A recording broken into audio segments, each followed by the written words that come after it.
Mesdames et messieurs, bonjour et bienvenue dans votre journal de 15 heures. Voici les titres de cet après-midi.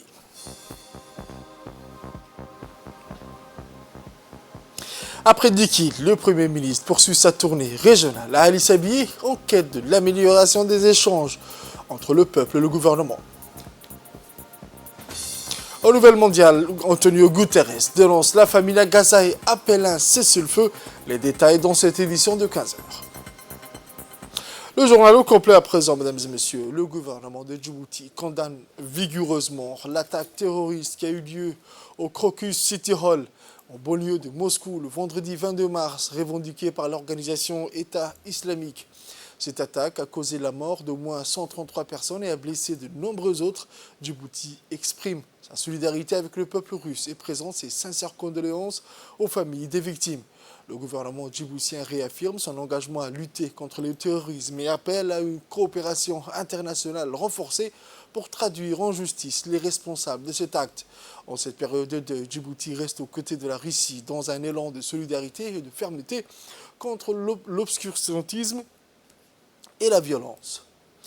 Actualité à la une de ce journal, après Diki, le chef-lieu de la région éponyme et terre natale du plus vieux parti politique de Djibouti, le Rassemblement populaire pour le progrès, qui fut la première étape de sa tournée annuelle habituelle du mois béni de Ramadan. Dès cette année, des membres de son bureau politique et comité exécutif conduit par son vice-président, son Excellence M. Abdelkader Kamel Mohamed, se sont rendus samedi dernier à Ali Sabihi ville.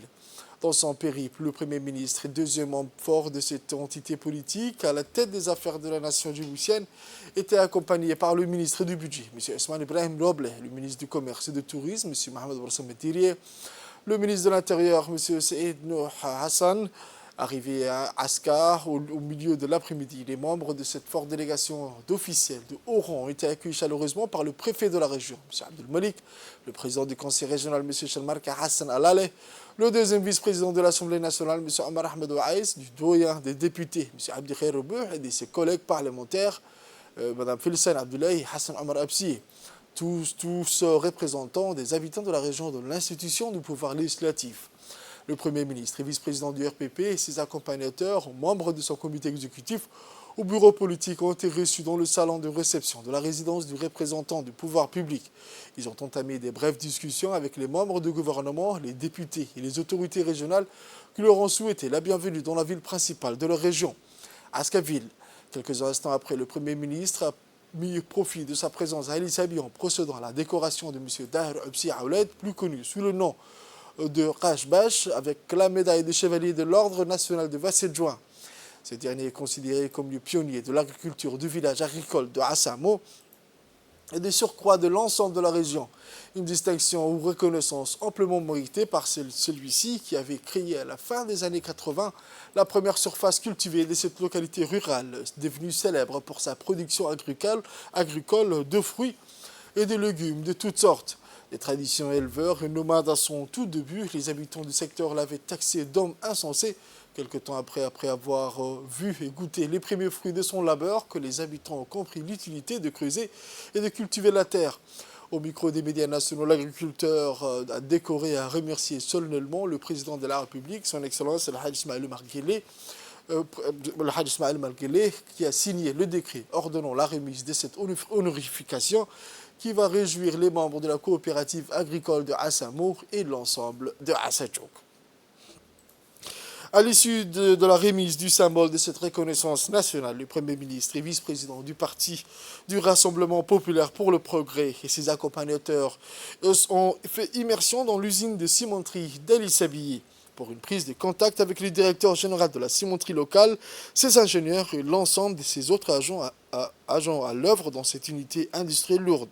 Sur place, ils ont été accueillis chaleureusement au sein de cette entité industrielle lourde par les membres du gouvernement, les députés de la région, membres de l'hémicycle national, par la suite les chefs de la primature et les autres officiels conduits par le directeur général de l'usine et les autorités régionales ont visité à tour de rôle les services des différentes phases composantes du processus de fabrication du ciment.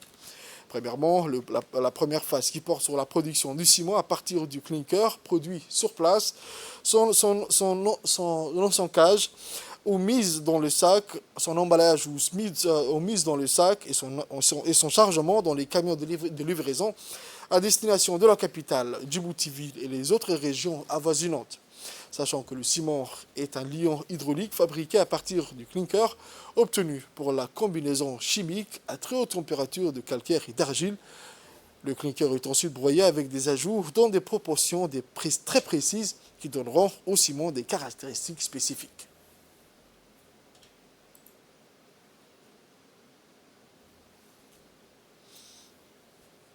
Le Premier ministre et vice-président du parti RPP, Abdelkader Kamel Mohamed, entouré de ses membres du comité exécutif et bureau politique, ainsi que les membres du gouvernement et les représentants de la population de la région dans l'hémicycle national, originaire de cette partie du sud-est du territoire national, a convié à tous les présidents des annexes du RPP implantés au chef-lieu et dans les localités rurales des sous-préfectures de Holhol, de Ali Adé, ainsi que ses militants et militantes fidèles à sa cause, de premier repas de la journée synonyme de rupture des jeunes.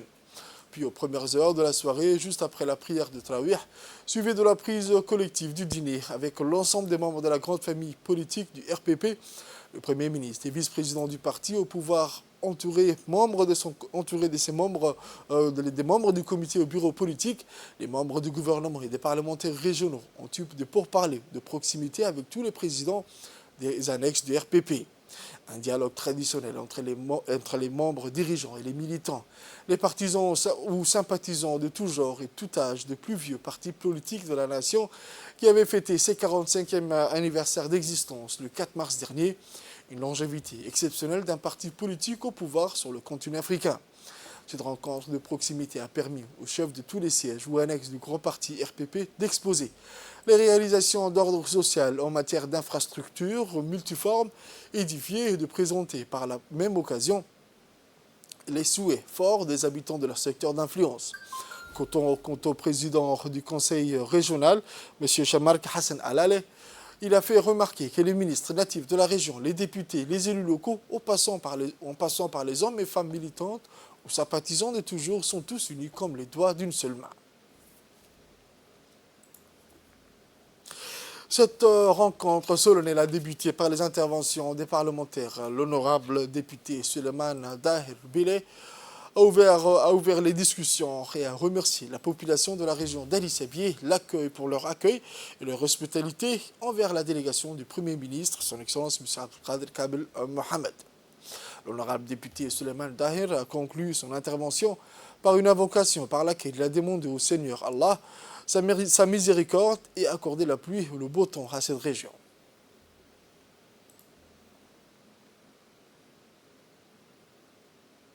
Dans sa prise de parole, l'honorable député Abdelkader a imploré lui aussi Allah pour accorder la pluie et faire disparaître la sécheresse. Le doyen des parlementaires de la région d'Ali Sabié, honorable Abdelkader a indiqué que toutes les doléances de la population de la région à ce jour ont été adressées par le Premier ministre et vice-président du parti RPP. Le parlementaire a mis en exergue également que cette prise de contact est très bénéfique et demande ainsi de tenir régulièrement pour relever les défis a également ajouté le député Abdi Khairé Ebe. Autre actualité de ce journal, en présence de M. Abdel Hadi Al-Otabi, ambassadeur adjoint du serviteur de deux saintes mosquées à Djibouti, ainsi que des représentants des ambassades des pays frères, des chefs et directeurs des attachés de départements affiliés, des départements gouvernementaux et du secteur privé. La troisième session Ramadan de la coupe de l'ambassadeur du serviteur de deux saintes mosquées à Djibouti, organisée par l'école saoudienne de Djibouti, s'est achevée hier.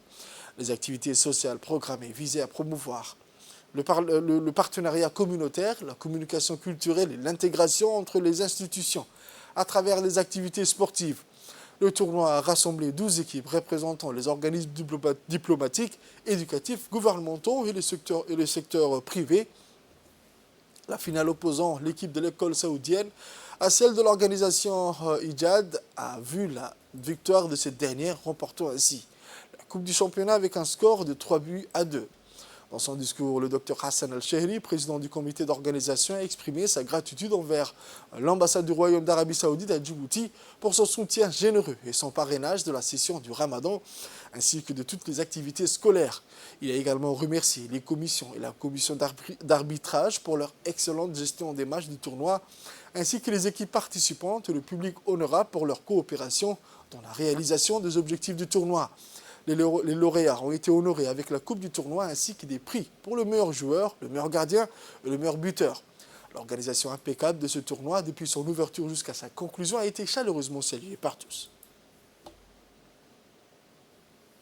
À l'instar des autres disciplines sportives, la Fédération djiboutienne de handball a organisé le tournoi. Une dizaine d'équipes garçons comme filles ont participé à cette compétition palpitante. Dans un affrontement de tous les enjeux au gymnase du lycée d'État, l'équipe de la gendarmerie a littéralement écrasé son adversaire Cœur de Lion lors d'une rencontre de phase éliminatoire pour les filles. Ce triomphe spectaculaire leur a valu une place bien méritée au final. L'événement a été honoré par la présence de personnalités éminentes telles que le directeur général adjoint de l'ANPS, M. Ahmed Ali, le responsable du complexe de Gabon, M. Abdul Qadir, le président de la Fédération djiboutienne de handball, M. Ahmed Mohamed, ainsi que le cadre du secrétariat d'État chargé des sports, M. Mahboub Ali. Dans une réaction empreinte de gratitude, le président de la Fédération a exprimé ses sincères remerciements au secrétariat d'État chargé des sports, son Excellence M. Hassan Mohamed Kamil, pour son soutien indéfectible à la Fédération de handball, soulignant ainsi l'importance de partenariat et de l'engagement vers le développement continu de ce sport dynamique dans le pays.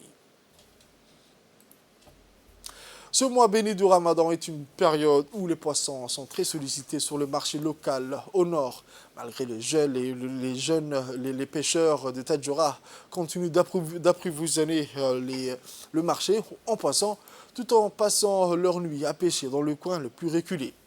Un approvisionnement de poissons, cependant, avec l'opérationnalité de la nouvelle pêcherie qui a su mettre son expérience au service de cette structure de pêche, une qualité de gestion qui est indéniablement rehaussée, non seulement contribuer à la crédibilisation de pêche, mais aussi la disponibilité des poissons en abondance. Dans son intervention, le nouveau gérant s'est dit fier de cette nouvelle réorganisation et a exhorté le vendeur et le consommateur de se conformer aux nouveaux règlements d'organisation et de la commercialisation établis pour les biens communs.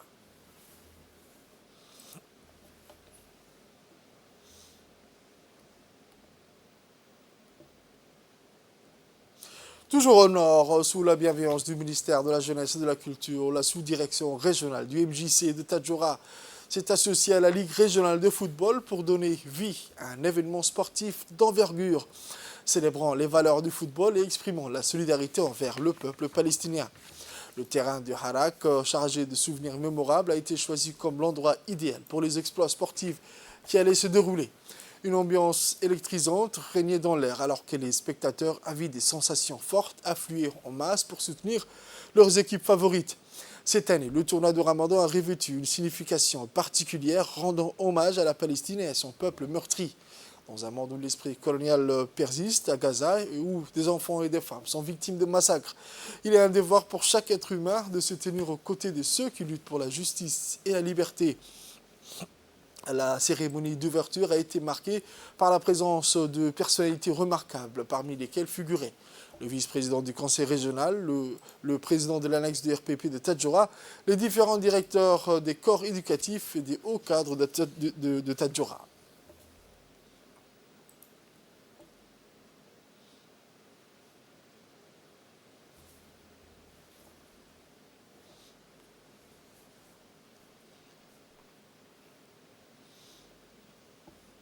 Sport à présent, sport toujours, mais à Arta, les tournois de Ramadan, de football, de volleyball et de pétanque de la ville d'Arta, du Mont Ougoul battent leur plein. Organisé par le CDC d'Arta en collaboration avec l'association des jeunes Arta, ces tournois de sport, de loisirs ont rassemblé de nombreux passionnés de football, de volleyball et de pétanque. Après une semaine de compétition intense, les équipes se sont distinguées par leur talent, leur fair play et leur esprit d'équipe. Les matchs ont été riches en rebondissements, offrant aux spectateurs des instants de suspense et d'émotion. Plus de 12 équipes se sont inscrites pour participer au tournoi de football, démontrant l'engagement et la passion de la communauté pour ce sport de loisirs populaire. De plus, 8 équipes s'affrontent dans le tournoi de volleyball et 8 autres dans celui de pétanque, offrant ainsi une variété d'options pour les amateurs de tous les âges. Cet événement qui rassemble la communauté autour de l'esprit du Ramadan est une occasion de renforcer les liens sociaux et de promouvoir un mode de vie sain et actif en période de jeûne. Nous sommes reconnaissants envers tous ceux qui ont contribué à rendre ces tournois possibles, notamment les équipes participantes, les organisateurs et les bénévoles. Nous sommes ravis d'annoncer que nous nous apprêtons à entrer dans la phase éliminatoire de ce tournoi. Les équipes les mieux classées auront l'opportunité de s'affronter dans des matchs décisifs où chaque but et chaque lancer de boule compteront. Au nouvel mondial à présent, je vous le disais dans le titre, le secrétaire général des Nations Unies, Antonio Guterres, est arrivé samedi à l'aéroport international d'Al Arish, dans la province égyptienne du Nord Sinaï, en compagnie du commissaire général de l'Agence des Nations Unies pour l'emploi des réfugiés palestiniens, l'UNRWA, Philippe Lazarani, et du ministre égyptien de la Santé Khaled Abdel-Ghaffar dans le cadre d'une visite de solidarité avec la bande de Gaza en proie à une agression sioniste génocidaire depuis près de 6 mois. La visite de Guterres en Égypte comprend l'inspection de la frontière terrestre de Rafah et le renouvellement de l'appel pour un cessez-le-feu dans la bande de Gaza qui subit une agression sioniste depuis le 7 octobre dernier, faisant des dizaines de milliers de martyrs et de blessés et causant une destruction massive dans l'enclave palestinienne. À son arrivée, Guterres s'est rendu à l'hôpital général d'Al Arish pour s'enquérir de l'état de santé des blessés de Gaza qui sont soignés dans les hôpitaux égyptiens. Guterres devrait alors tenir une conférence de presse devant le point de passage de Rafah et s'adresser au monde entier sur la nécessité d'un cessez-le-feu et d'un flux accru d'aide humanitaire à Gaza. C'est tout pour ce journal de 15 heures, mesdames et messieurs. Merci à vous de l'avoir suivi et restez avec nous pour la suite du programme sur Télé Djibouti.